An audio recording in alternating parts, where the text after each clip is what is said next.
Get my 6.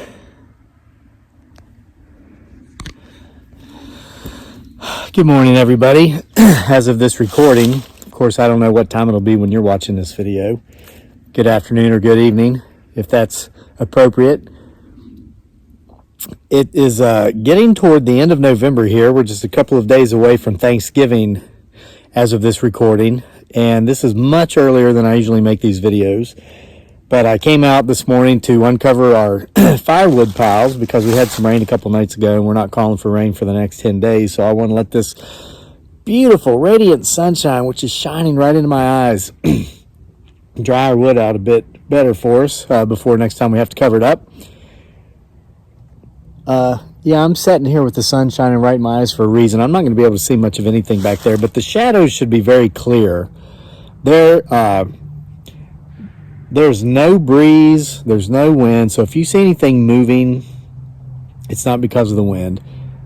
And I'll make sure to scan the other areas as well. It's just that entire forest is so beautiful back there this morning.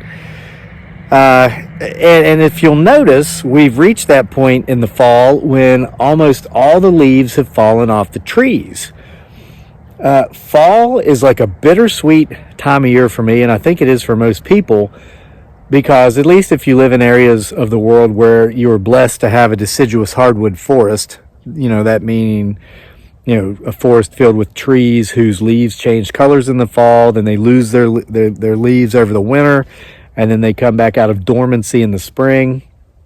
It's really a beautiful thing. It's really a beautiful process. But I know a lot of folks, and once upon a time, myself included, can kind of get down, can kind of get the blues, can kind of get depressed once the leaves have fallen and the forest is bare. But in recent years, I've come to view this entire process much differently. Now, gosh, that's a beautiful forest. Watch out for anything that may or may not be sneaking up behind us, peeking around the sides of trees to listen to this story, because I think this story is going to interest a lot of folks. It amazes me how connected we are with nature. And so many people never see the correlations. My son said to me the other day, he said, "Hey, Dad, did you know that the earth is like 80% water?" And I said, "I did know." And I said, "Did you know that our bodies are also 80% water?" And he said, "No, I didn't." And that's a statistic that's always amazed me, because I think it's too coincidental to be coincidence. We are so connected to our earth, to our environment, to nature, yet so few people see it. And not just the people who live in cities, and who aren't out in nature much. You got a lot of folks who live out in the country that never really go out into the country. It's like they're in their house and they go to wherever they work, and then they go back to their house. They stop at some stores in between, but they never just simply, what I like to do, and I do it occasionally, more often than I never talk about it. I keep this trail mode all the way around the outer portion of our property. I love to run on it. Our family likes to walk and hike on it. We can get our truck through the whole trail, and sometimes we do. We just drive it to make sure that we can still get the truck through there in case we ever need to, in case there's a downed tree somewhere and we need to go drive over to it, saw it up with the chainsaw, load it up in the back of the truck and haul it away. But one of the things I love to do is to go grounding on my property. And what that means is I go completely barefooted. I know my property. It's big, but I keep it clean. Anytime I'm out and about, if I see a stick that's fallen from the night before or whatever, I pick it up and throw it in a particular, I've got piles all over the place, and that's where we get our kindling from. A lot of folks have said, "How do you maintain a space that big?" Well, what you do is just you do it daily, in that if you're going down to the mailbox to get the mail and you see a limb that maybe fell from a tree or a few sticks, pick them up and put them in the pile then immediately that day, and you never have to come out and put any sort of serious amount of time into taking care of the area, because you do it as you go. It's that simple. It's like keeping your house clean. If you get something out, put it away when you're done and put it where it goes. So next time you need that item, you don't have to waste your time looking for it. Have a place for everything and keep everything in its place. It's called organization. Blows my mind how so many people just don't get it. But anyway, I digress. Here's my point, and it has to do with the end of fall, the leaves falling from the trees, being gone completely. I mean, just about, you got some evergreens back there you can see, pines and cedars. They're not going to lose their needles. Now, they do shed them every other year. It's called natural dieback. A lot of people panic when it happens. Their white pine will turn yellow, or their cedar, like, oh my gosh, what's going on? It's called natural dieback. Don't freak out. It's shedding its needles just like a cat or a dog sheds its fur. They're going to be fine. So, but anyway, I lived in Southeast Asia for 6 years. I spent a year in the Middle East. So I was in the desert, I was in the tropics, and I was away from this deciduous hardwood beauty. And I missed it. I missed shoveling snow. Those down and out years in the Philippines, I missed paying taxes. So I couldn't wait. I longed for the day to get back to the U.S., back to Virginia, so I could shovel snow and pay taxes. I've been back for 5 years, and I'm kind of sick of both already. But I view them through a different light, and I'm grateful for them, okay? We are a couple of days away from Thanksgiving right now. So for some reason, out of the blue, you got all these people who don't seem to be consciously grateful through most of the year, who are now sitting there thinking of the things they're grateful for. Okay, hey, great. I'm not judging, okay? But every morning, as I'm sitting there having my cup of coffee, my first cup of coffee, after the first couple of sips and my eyes start opening up a little bit, my brain starts functioning a little bit, I've gotten in the routine, and there will be times when for some reason I'll get out of this routine, and it happened about a month and a half ago, and I kind of had to go talk to some old guys I know to get recharged on this. But my routine is to come up with 10 things every morning for which I'm grateful. And this is all tied together. You're like, you keep going back and forth. That's what I do, brah. Don't judge, brah. If you want, that's fine. That's what the comment section's for, right? I think that's what so many people who use social media think. Oh, this comment section's for me to judge this content creator and tell him how much he sucks. Go for it, brah. I will pray for you, brah. And then I will ban you, brah. Okay, so every morning, come up with 10 things. And here's the challenge. Make sure that every morning, if you want to do this, there are 10 things that are different than the day before or the days before. Now, I've given myself permission to, of course, every morning start my gratitude list with my family and the love we have for each other and our basic needs being met and all this stuff. Because once upon a time, I didn't have any of those things, i.e. those Middle East down and out year in the Philippines, okay, or years, multiple years. Now, therefore, I did eventually come across these things and obtain these things in the Philippines, but I lacked that constant attitude of gratitude, and for the longest time, I couldn't see it because I was like, brah, who comments in the comment section about how bad things are and how terrible things are and how much everybody sucks. That was my mentality. That was my mindset. There's a reason I detest that mindset, not the people that have it. Okay, I detest no one. I pray for them, and then I summarily ban them here on the channel if they let it spew out into the comment section.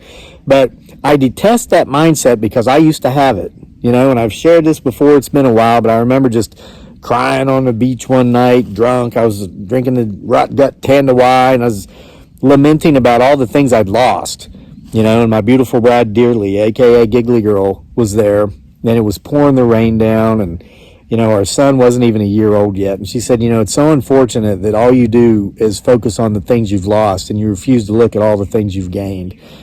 That being her and him. And thus started the journey of starting to focus on the good things in my life, the things I do have, not the things that I've lost.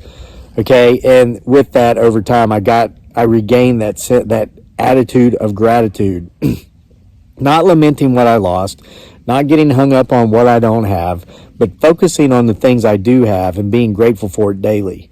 And that's how every day begins. That's how this morning began.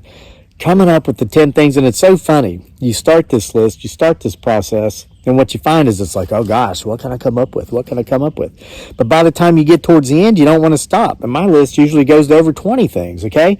But today, one of those things that I was being grateful for, that I haven't been since this time last year, was the fact that the leaves have fallen off the trees.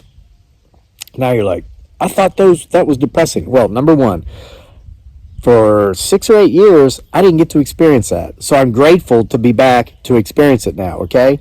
30 days ago, everything out here was brilliant.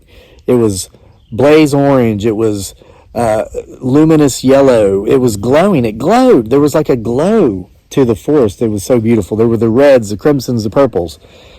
Now it's gone. Isn't that sad? Well, no, not really. Because listen to this.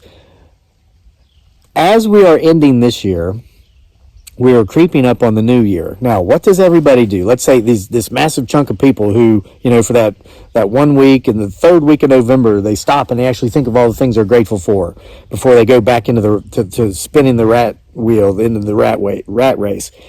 Here's my favorite quote from Lily Tomlin. You remember her, actress. She was in Arthur, probably in the 70s, and I'm dating myself, but 70% of you folks who watch these videos are my age or older, so you know who Lily Tomlin is. She's actually the daughter of the girl that played the Wizard of Oz. Common household name, but when I want to bring it up for a video or a story, the name slips my mind. I watched the movie made about her life starring Renee Zellweger last year, heartbreaking movie. Girl that played Dorothy in The Wizard of Oz. Somebody will put that in the comment section. Thank you. And you won't be banned because you're being helpful, not bitter. I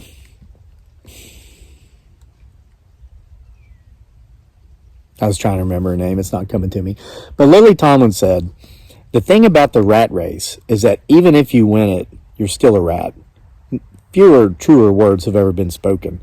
Okay, but listen, let me stop you for a minute. If you're going, oh, the leaves are gone, it's so ugly out there, it's depressing.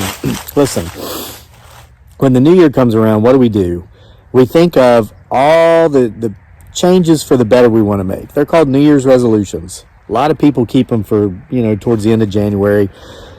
You always see, if you go to a gym, January sucks if you are an actual avid, consistent gym member. If you go 12 months a year, 4, 5, 7 days a week, you hate January because there's lines at the equipment. You can't get to what you want to use because all these folks make these New Year's resolutions. They're going to lose weight. They're going to eat healthy. They're going to go to the gym. They're going to start exercising. It lasts for about a month. By mid-February, if you're an avid gym goer, you can get to your equipment in a timely fashion again and use it because most people just don't do it. They don't stick to their New Year's resolutions. But listen to this. Here is your challenge for fall, for autumn. When the leaves are gone, I mentioned earlier how connected we are to nature. It's too coincidental, I believe, to be coincidence that the earth is 80% water and so is our bodies. We're tied together. Listen, when the leaves fall from the trees, that's a knock knock. Aha, that's an aha moment. Okay, here in 6 weeks, you're going to be making a list of all the things you want to change for the better. What is it that you want to let go? What are some of the undesirable aspects of your life? Hobbies, habits, traits, attitudes that would be good to shed, like a leaf on a tree. What would you like to drop away from your being, just like the leaves just like the trees drop their leaves this time of year? Are you harboring resentments towards people? Do you have particular behaviors that are holding you back? Are you a procrastinator? Do you constantly find yourself putting off what could and should be today until tomorrow and then never getting it done ever? Think about some things you'd like to change. Judging others. Just such a wasted use of emotional energy. All these things. Harboring resentments, judging others. And I know because I've been there, I've done that. Focusing constantly on the bad things that happened in the past. Focusing constantly on the people who we feel wronged us in the past. Even though they may have. Even though they did. How long's it been? How long are you going to let something that happened 15 years ago keep you from loving the people who are in your life today? And from pursuing your passions today? You know what?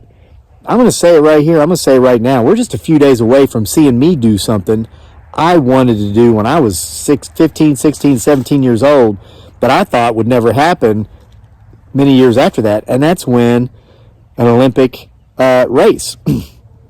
I know this sounds nuts. I've been talking about it, and you're like, oh my God, just when you were starting to make sense, just when I thought you got your sense back, you're talking all crazy again. Here we go, Crazy Lake.